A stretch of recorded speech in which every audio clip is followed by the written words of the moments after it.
So in Asia today, you have pockets of black people. You have the Mani. You have in southern Thailand. You have a related group in northern Malaysia, sometimes called Sakai, S-E-K-A-I. You have the Andaman Islanders, and there are at least two groups. One group is called the Onge, O-N-G-E, or O-N-J-E, I think it's O-N-G-E, and another is called the Jawara, J-A-R-A-W-A. And then you have black populations in the Philippines, sometimes called Negritos, or Eta, or I think we should call them Acta, which just means the people. You have a tradition of a similar group in Taiwan. These are the diminutive Africoids. These are the small blacks, similar in many ways to the Twa, or so-called pygmies in Central Africa. These are very, very ancient people who left Africa perhaps 60, 70, maybe 100,000 years ago and became isolated. The Padang people, that's a group of people in Asia, and the women have these rings that they wear on their necks that's identical to an African tribe of women in East Africa who wear the same type of rings on their necks. So this just shows that the African-Asian connection is still there. They still carry on some of the African cultures and traditions in certain parts of Asia.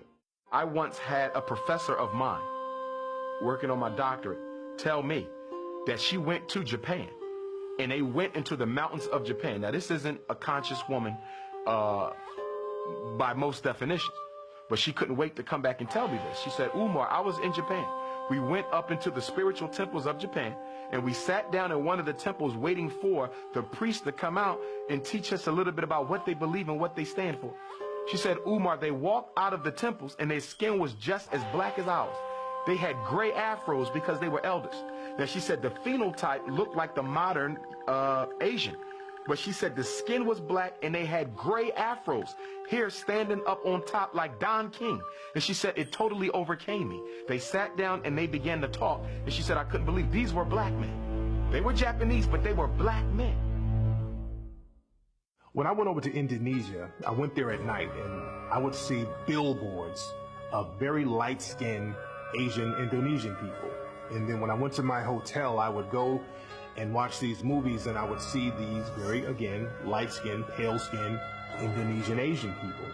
But the next day, when I went out into the streets of Indonesia, everybody was either my color or darker. I didn't see one person who looked like these people that were on the billboards and on television. So they would pick and choose and get the whitest-looking Asian people to promote in the media over there. And when I walked around Indonesia, I saw people like jet black, dark. I ran into a couple of people with afros. I saw one Asian brother, full-blooded Asian guy with an afro, and I had to stop him. I said, brother, where are you from? And the brother was like, I'm from here, right here in Indonesia. So that African presence, that African phenotype is still throughout Asia to this day. Look at the Buddha's hair. No Chinese person's hair looked like that. The Buddha has knotty hair. Every time you see the Buddha, his hair is knotted. Just a thought. There's a painting called the Nambam painting of the Portuguese when they first go over to Japan. And when you look at this painting, the painting was made in around sometime in the 1500s, and it was the first eyewitness account of what they saw. Many of the Asian people there were dark-skinned, and half the people who were supposed to be Portuguese were dark-skinned. There's a tradition begun by a man named Alexander Francis Chamberlain, at least in April 1914, in a publication called the Journal of Race Development.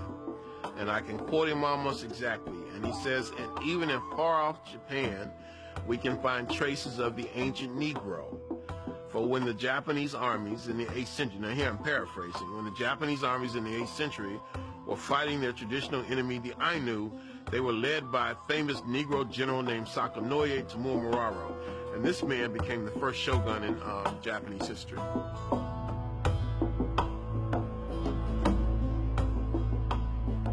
Also in Malaysia, when I went down to Malaysia, I went into the rainforest over there. And it's very difficult to get over to some of these spots. Some of these people there are very secluded. And because they're secluded, they were able to avoid many natural disasters, and they were also able to avoid invasions. So they didn't mix in with some of the invading forces. So they kept their same African phenotype. And if you go to Malaysia, there's a tribe called the Batek tribe. And they look like an African tribe. If you go there, they have woolly hair, African nose, lips, everything about these people looks like an African tribe.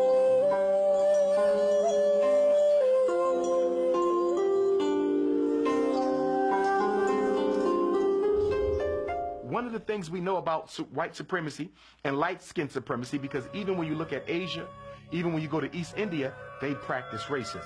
Why? Because all of these places were colonized by the European and their culture infected the people.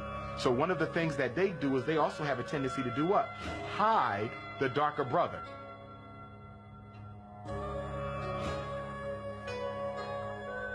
As a matter of fact, there was an incident that happened with Miss Fiji.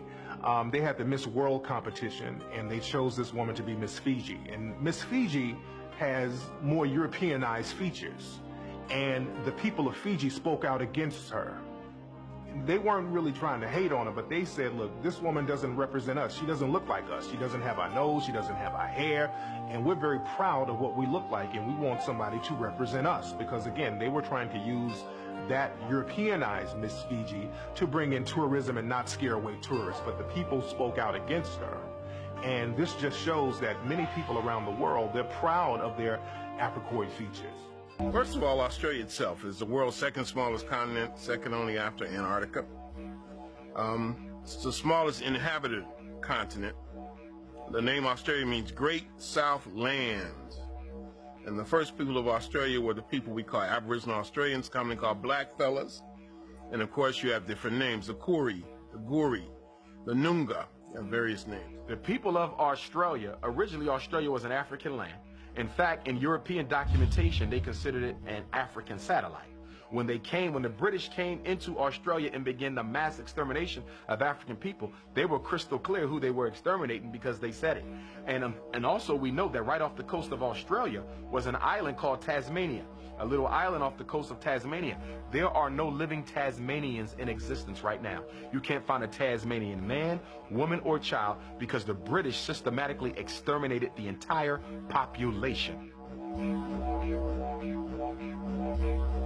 Melanesia, Polynesia, Micronesia. Melanesia is the South Pacific. That means the Black Islands. And the biggest island is New Guinea. Others include New Caledonia, New Ireland, New Britain, Fiji, the Solomon Islands, Vanuatu, which used to be known as New Hebrides. These are the Black Islands. And the people that I've encountered in this part of the world tend to say they come from Africa.